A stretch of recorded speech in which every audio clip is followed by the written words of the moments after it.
Sidhani kama hilo ni jambo jipya, kwa maana ya nani mwenye mandate kubwa ama nani mwenye nguvu kubwa. Sidhani kama ni jambo jipya kwa hapo lilipofika. Ni muendelezo tu wa BMT kuhakikisha ya kwamba hivi vilabu vyetu vinaendeshwa kutokana na kanuni na taratibu. Wanachama wana 51%, sio? Alafu wawekezaji wana 49%. Mwekezaji. Ambapo katika hiyo 49% wanatakiwa wawe watu watatu, wawe wawekezaji watatu, sio? Katiba inasema ni mmoja. Katiba inasema ni mmoja. Lakini kwa mapendekezo mapya angalau watatu. Angalau watatu. Lakini ukija huku kati ya 51 na 49 ipi kubwa? 51. Na kama kubwa ni 51, hiyo 51 inaongozwa na nani? Mwenyekiti kwa upande wa wanachama. Ambaye ni Mangungu. Simba kwa sasa. Kiuhalisia kabisa. Kutoka tunao mahesabu ambao haihitaji kutumia nguvu kubwa. 51 na 49 ipi kubwa? Ni 51. Kwa hiyo katika mfumo klabu ya Simba kwa sasa, Mangungu ni mkubwa kuliko mwekezaji. Sijui kama nimeelewa. Lakini katiba ya Simba haiko hivyo. Haiko hivyo kwa sababu kuna watu wanaibaka katiba kwa maslahi yao binafsi. Yaani, na ndio maana klabu ya Simba haisogei. Haimaanisha kwamba Yanga, Azam na nyingine zinasogea kwa ukubwa ama kuna mambo ambayo wanafanya. Pia nazo kuna sehemu zina dosari za hapa na pale. Lakini mchakato huu wa mabadiliko Yanga wameufanya wakitohoa msaada kutoka kwenye ligi ya Spain, La Liga, na wakaja mpaka wasaidizi wakawafundisha na wakawaelewesha, na kuna mambo transformation ambayo inafanyika kidogo kidogo. Hili ni jambo ambalo kwa Yanga litaenda muda mrefu mpaka likamilike. Lakini hizi tetesi ambazo zinazungumzwa juu ya mabadiliko umezisikia? Nimezisikia, na ndo naelekea kwamba mwisho wa siku sio kitu kipya, ni utaratibu ambao, yani ni namna ambavyo wanaosimamia mpira wanataka utaratibu ufuatwe. Kama wewe unasema 51% ni kubwa kuliko 49%, kwa namba hizo mbili, nani anatakiwa kuwa na nguvu? Ni mwanachama, sio? Na mimi bado nitawalaumu viongozi wa Simba kwa sababu huu ni mwaka usiopungua 6 kama sio 7, hawajasajili mwanachama mpya hata mmoja. Hiyo klabu mnaiendesha vipi? Kwa hiyo wao wenyewe walikuwa wanajidhoofisha, wanajiulia nguvu yao ambayo wanayo ya kukusanya wanachama wengi, walipe dada zao ili waweze kupata asilimia za kuendesha klabu yao. Lakini kwa hivi sasa klabu hata wakisema hawana pesa, wanategemea pesa za mfadhili, wanampa mpini mfadhili, alafu makali wanashikilia wao. Kwa hiyo mdhamini akivuta watakatika tu. Lakini technically viongozi waliopewa dhamana ndio ambao niseme wameubaka uongozi mzima na kuondoa maana halisi ya 51%. Lakini hayo yalipitishwa kwenye mkutano mkuu, yani kwamba wanachama wenyewe wameridhia. Hao wanachama walioridhia sio wote. Sio wote, na wapo ambao hata hao viongozi ambao wapo sasa hivi sikulikuwa na mchakato. Hawataki. Sikulikuwa na mchakato. Huo mchakato aliufanya nani? Wanachama kwenye kupitia mkutano. Walisimamiwa na nani? Kwa sababu mkutano mkuu ndio wenye maamuzi. Walisimamiwa na nani? Wamesimamiwa na viongozi. Hao viongozi wamechaguliwa na nani? Na wanachama. Wanachama wapi? Wa klabu ya Simba. Bodi ya wadhamini imechaguliwa na nani? Bodi ya sasa ya wakurugenzi. Hata iliyopita ya wakurugenzi ilichaguliwa na nani? Imechaguliwa na nani? Na yule ambaye ameshinda tenda, ambaye ni rais wa heshima, sio? Ndio. Sasa misimu yote ndio imekuwa hivyo. Labda nikukumbushe kitu kimoja tu, alafu utanikumbusha jina la kiongozi. Kuna kiongozi mmoja ambaye sasa hivi yuko ndani ya bodi ya wadhamini, ambaye misimu kadhaa iliyopita nyuma alikuwa anapambania haki na stahiki za wanachama na klabu kwa ujumla, na alikuwa hakubaliani na mambo mengi sana yanayoenda upande wa pili, sio? Lakini sasa hivi jalada lipa lilipotoka la wadhamini na yeye yumo ndani, swali la kujiuliza, yale mambo waliokuwa analalamikia yamefanywa kazi? Je, wanachama waliokuwa wanawapigia makelele wapate zile haki zao za msingi za 51% wamezipata? Ndo nakuja hapa ninaposema kwamba wao wenyewe wamekubali katiba yao ibakwe, mfumo wao uingiliwe, watengenezewe watu. Kwa hiyo anaonekana kwamba ana kelele, anayo nguvu ya ushawishi, anaweza kauliza maswali magumu, anavutwa upande huu.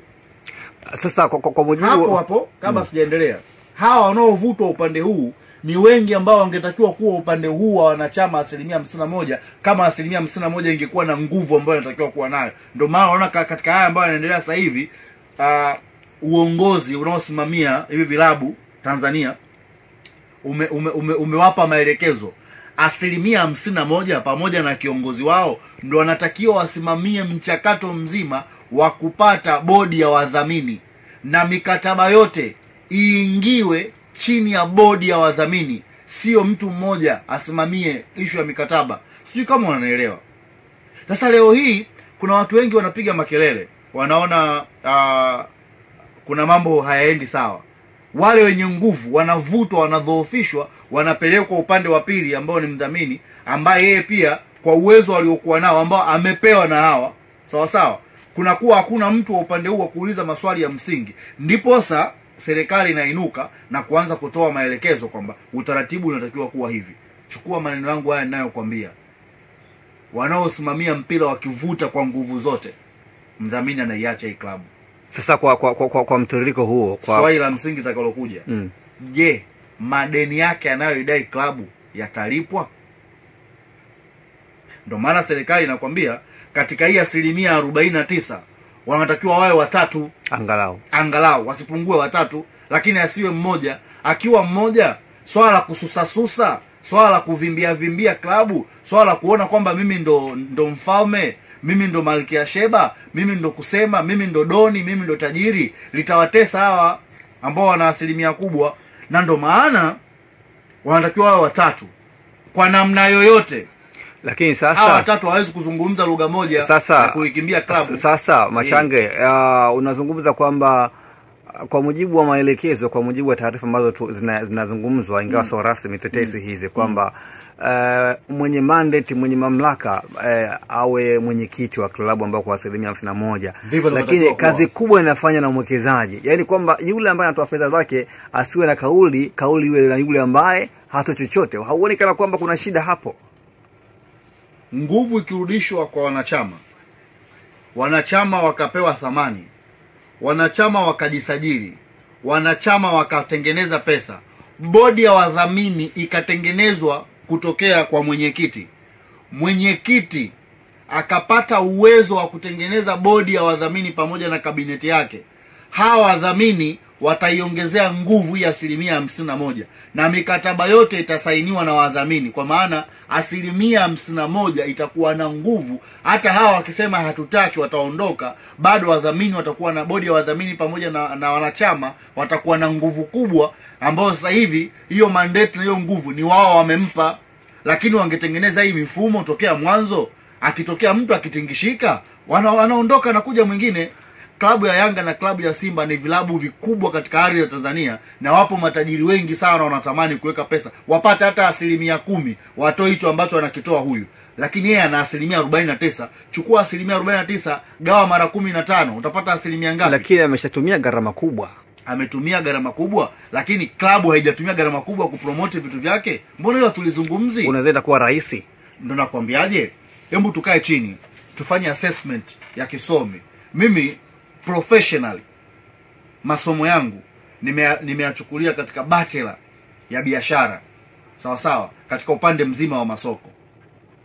Namna ambavyo klabu ya Simba ina brandi taasisi zote zinazomilikiwa na mdhamini, analipa pesa, anazolipa hatakiwi kudai hata shilingi moja kwa miaka yote ambayo amekaa na klabu ya Simba. Nje za pesa, kwa sababu kuna naomba nisikilize kwa makini.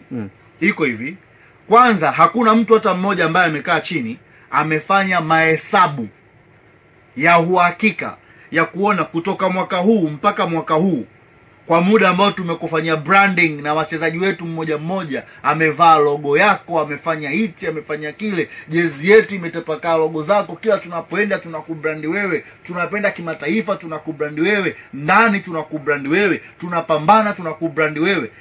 The value ya Simba unaotakiwa kuitoa kwa huyu mdhamini ikipigwa mahesabu vizuri, unaweza kukuta Simba ndo anamdai mdhamini pesa, lakini kwa sababu hakuna mtu ambaye ana hekima, ana akili ya kutosha, ana ujasiri, kwa sababu ni samaki ambaye amekaa kwenye dimbwi kubwa la maji, ana maneno mengi ya kuzungumza, lakini akiachama maji yanajaa mdomoni na atakufa. Kwa hiyo inabidi apambane, apumue tu, aendelee na maisha na kula vizuri, maisha mengine yaendelee. Ndio maana akitokea mtu yoyote ambaye anauliza maswali magumu, hata akiwa upande wa wanachama huku katika 51%, akaonekana anaipa nguvu, anavutwa upande wa pili. Nimekupa mfano, nimekwambia hivi, yupo mtu sasa hivi katika bodi ya wadhamini ambao imeteuliwa na kiongozi wa heshima, alikuwa upande huu, alikuwa anauliza maswali magumu na maswali ambayo hayana majibu mpaka sasa. Swali langu mimi ambalo nitamuuliza yeye pamoja na aliyemchagua, amemchagua ili kumdumbukiza kwenye kisima cha maji ili awe samaki ambaye akifungua mdomo anakufa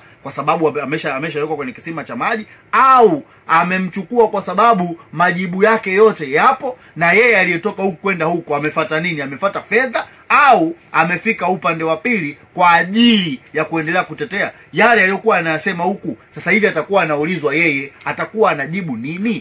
Hicho ninachokuambia sasa. Kwa hiyo hauoni kana kwa